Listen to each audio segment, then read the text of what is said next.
नमस्कार दोस्तों, आज की इस वीडियो में आपको बताऊंगा कि अगर आप पेनियर बाई एप्लीकेशन यूज करना चाहते हैं या आप अभी तक एप्लीकेशन यूज नहीं किए हैं तो आज की इस वीडियो में आपको बताऊंगा, फुल डिटेल के साथ बताऊंगा कि आपको पेनियर बाई एप्लीकेशन यूज कैसे करना है। अगर आप आईडी ले लिए हैं, आईडी लेने के बाद आप जो है यानी कि आपका वेरिफिकेशन कंप्लीट पूरा डिटेल हो गया है। अगर आप नहीं जानते कि पेनियर बाई क्या है, पेनियर बाई से आईडी से क्या किया जाता है, कैसे क्या होता है, तो इससे पहले मैं बहुत सारी वीडियो बना चुका हूँ, तो इस वीडियो को जाके आप देख सकते हैं। तो चलो जो फटाफट से वीडियो को स्टार्ट करते हैं और आपको बताते हैं कि अगर आप पेनियर बाई एप्लीकेशन यूज करना चाहते हैं, यूज करना नहीं जानते हैं, तो यूज करना आज के इस वीडियो में आपको बताऊंगा। तो इसलिए अगर वीडियो का अंत तक जरूर देखें। तो चलो जो फटाफट से वीडियो को स्टार्ट करते हैं और आपको बताते हैं। तो मैं आपको अपने मोबाइल फोन के माध्यम से बताता हूँ। देखिए, आपको स्क्रीन पे इधर इधर या इधर कहीं भी साइड पे आपको स्क्रीन रिकॉर्डिंग दिख जाएगा।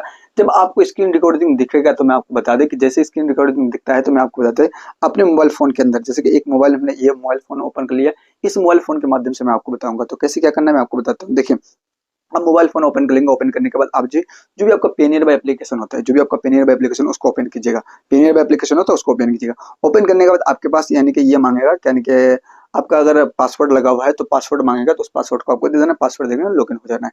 लॉगिन होते ही मैं आपको बता दें, आपको एपीएस वाला यानी कि जो भी आपको लॉगिन होती है, जैसे लॉगिन हो जाएंगे तो आपको इस तरह का इंटरफेस दिखाता है। आपको यहाँ दिखाई दे रहा होगा, इस तरह का इंटरफेस दिखाता है। अगर आपको प्लीज वेट कर रहा है तो आपका वो इंटरनेट पे डिपेंड करता है कि आप कौन सी जगह में रह रहे हैं, कौन से एरिया में रह रहे हैं, आपका इंटरनेट पकड़ता है कि नहीं पकड़ता है। तो देखिए, मेरा इंटरनेट जो है बहुत सारा स्लो है। तो देखिए, आपको मैं दिखाता हूँ कि इंटरनेट अभी यानी कि ये ऑन हो रहा है। एपीएस जो सर्विस होता है वो एपीएस सर्विस ऑन तो हो गया, मगर इसको ऑन करने में थोड़ा सा वेट कर। देखिए, फाइनली ऑन हो चुका है।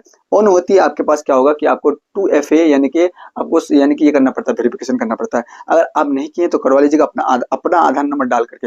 हर दिन यानी रोजाना आपको जो पहले अपने एपीएस का यूज करने के लिए आपको सबसे पहले जो है आपको क्या करना पड़ता है, यानी कि आपको जो है अपना आधार कार्ड नंबर डाल के वेरिफिकेशन करना पड़ता है। ठीक है, अब वो वेरिफिकेशन करने के बाद आप पैसा निकालेंगे कैसे। जैसे कि मान के चलिए, अगर आप कैश विड्रॉ करते, कैश विड्रॉ करने के बाद आपको विड्रॉ वाला बटन पे क्लिक करने, देखिए तीन ऑप्शन है, कैश विड्रॉ, और उसके बाद बहुत सारे ऑप्शन दिखाई दे रहा होगा कि आप अगर यहाँ से ये करेंगे, क्या करेंगे, कैश विड्रॉ करेंगे। तो आप कैश विड्रॉ के साथ साथ मैं आपको बता दें कैश विड्रॉ किया कैसे जाता है। देखिए, जैसे कि इस विंडो पे देखिए, यहाँ देखिए आपको ये तीन ऑप्शन दिखाई दे। क्या क्या ऑप्शन दिखाई दे रहा है आपको, यहाँ दिखाई दे रहा है आपको, यानी कि एक आपका एपीएस के बगल में जैसे आप एपीएस का ओपन होता है तो ओपन होने के बाद आपको क्या दिखाई देता है, यानी कि एक दिखाता है कैश विड्रॉ, एक बैलेंस और यानी स्टेटमेंट। बैलेंस और स्टेटमेंट जो है चेक किया जाता है पेनियर एप्लीकेशन से। और आपको कैश डिपॉजिट यानी कि डिपॉजिट भी आप कर सकते हैं पेनियर एप्लीकेशन के। तो मैं आपको सबसे पहले बताता हूँ कि आपको कैश विड्रॉ कैसे करना है। तो कैश विड्रॉ करने के लिए आपको मैं आपको बता दें कि देखिए, आपको अमाउंट डालने का है। क्या डालने का है, अमाउंट, यानी अमाउंट मतलब पैसा, कितना पैसा निकाल सकते हैं। तो देखिए, हमने 2000 डाल दिया। 2000 डालने के बाद आपको जो यहाँ आधार नंबर डालना है, जिस भी कस्टमर का निकालना है, जिसका भी निकालना है तो आपको यहाँ से आधार नंबर डालना है। आधार नंबर डालने के बाद उसका बैंक सेलेक्ट करेंगे, जो भी आपका बैंक है। बहुत सारे बैंक है दुनिया में, जितने सारे बैंक है टोटल बैंक इसमें आ जाता है। आपको सर्च वाला बटन पे सर्च करना है। अगर आपका फेमस बैंक जैसे एसबीआई जिसको बोलते हैं, state bank, central bank, union bank, जो भी आपका बैंक है वो सेलेक्ट कर लेंगे। बैंक सेलेक्ट करने के बाद आपको यहाँ से यानी कि जैसे सेलेक्ट कर लेंगे, आपको यहाँ नीचे जो है कस्टमर का मोबाइल नंबर या अपना ही मोबाइल नंबर डालिएगा। डालने के बाद आपको क्या करेंगे, कंटिन्यू वाला नीचे बटन पे क्लिक करेंगे। कंटिन्यू वाला बटन पे क्लिक करते ही आपके पास जो है, जैसे कंटिन्यू वाला बटन पे करते हैं यानी कि आपको क्लिक करना है। ठीक है, क्लिक करते ही आपका जो है ये आ जाएगा। उसके बाद फिंगर लगाएंगे, आपका पैसा निकल जाएगा। तो ये था यानी कि पैसा निकालने का, विड्रॉ करने का प्रोसेस।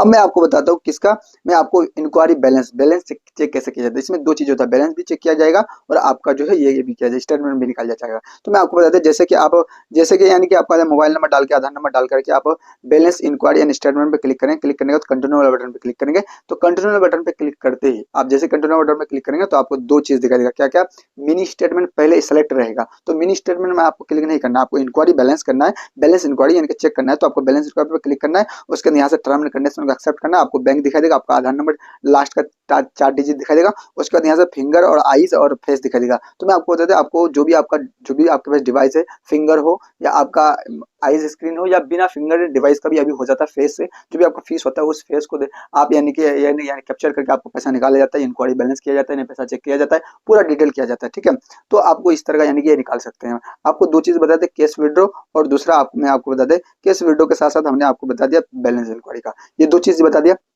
अब मैं आपको बता दें, जैसे ये दोनों आता है, तो आपको कैश डिपॉजिट कैसे करना है। अब जैसे कि मान के चलिए एग्जांपल हमने मान लिया कि 2000 हमने कैश डिपॉजिट किया। कैश डिपॉजिट करने के लिए आपको अपना बैंक सेलेक्ट करना है, वही सेम जिस बैंक से आपको क्या करना है, और उसके बाद आधार नंबर डाल करके आपको यहाँ से अपना मोबाइल नंबर डालेंगे। जैसे मोबाइल नंबर डालेंगे, मोबाइल नंबर डाल के आपको अपना बैंक सेलेक्ट करना। बैंक सेलेक्ट करने के बाद कंटिन्यू ऑर्डर में क्लिक करेंगे और उस ग्राहक का यानी कि ये लगाएंगे, यानी कि फिंगर लगाएंगे। फिंगर लगाने के बाद आप यहाँ से उस अकाउंट से दूसरे अकाउंट में आप जो है उसका अकाउंट में ट्रांसफर कर सकते हैं। तो इस तरह का आप जो है तीनों चीज कर सकते हैं। यानी कि क्या कर सकते हैं आप, यानी कि एक सबसे पहले कैश विड्रॉ कर सकते हैं। दूसरा मैं आपको बता दिया आपको कि इंक्वायरी बैलेंस, यानी कि इस मिनी स्टेटमेंट भी चेक कर सकते हैं और आप बैलेंस भी इंक्वायरी चेक कर सकते हैं, ठीक है। और उसके बाद आप डिपॉजिट भी कर सकते हैं। तो इस तरह का आप यूज कर सकते हैं आसानी से। यानी कि ये तीनों चीज हमने आपको बता दिया कि आपको कैसे यूज करना पड़ता है, कैसे क्या करना पड़ता है। तो मैं आपको बता दें, अब एक सवाल आपके मन में आ रहा होगा कि अगर आप पैसा निकाल लेते हैं, पैसा निकालने के बाद आपका जो भी बैलेंस होता है उस बैलेंस को ट्रांसफर कैसे करें। तो मैं आपको ट्रांसफर करके भी दिखाता हूँ। देखिए आपको जैसे कि एक तीन चीज नीचे दिखाई देगा। आपको क्या दिखाई देगा, आपको यहाँ तीन चीज दिखाई देगा। क्या क्या मैं आपको बता दें कि आपको यहाँ सबसे नीचे आइएगा, यानी कि जब एपीएस से क्लोज हो जाएंगे, यानी कि कैश विड्रॉ, मिनी स्टेटमेंट और डिपॉजिट से क्लोज होके उस पेज से क्लोज होकर नीचे जाएंगे, तो आपको यहाँ दिखाई दे रहा होगा, क्या दिखाई दे रहा होगा कि आपको यहाँ तीन चीज देगा, home page, my report, ledger, notification और हेल्प का ऑप्शन दिखाई देगा। तो मैं आपको बता दें, आपको जो है ना यहाँ बीच वाला ऑप्शन में क्लिक करना है, लेजर्ट, LEDZER, लेजर्ट। तो इस पे क्लिक करेंगे, जो भी आपका मेन लेजर्ट होता है उस पे क्लिक करेंगे। उस पे क्लिक करते हैं ना, आपके पास जो भी अमाउंट होगा, वो जितने भी आप अमाउंट यानी कि रिसीव किए, जितने भी अमाउंट आप निकाले हैं आधार कार्ड के माध्यम से, जितने भी ग्राहकों का, तो आपको यहाँ दिखाई देगा। यहाँ आपको दिखाई दे रहा होगा, यानी कि मेन लेजर्ट में आपको दिखाई देगा, ठीक है।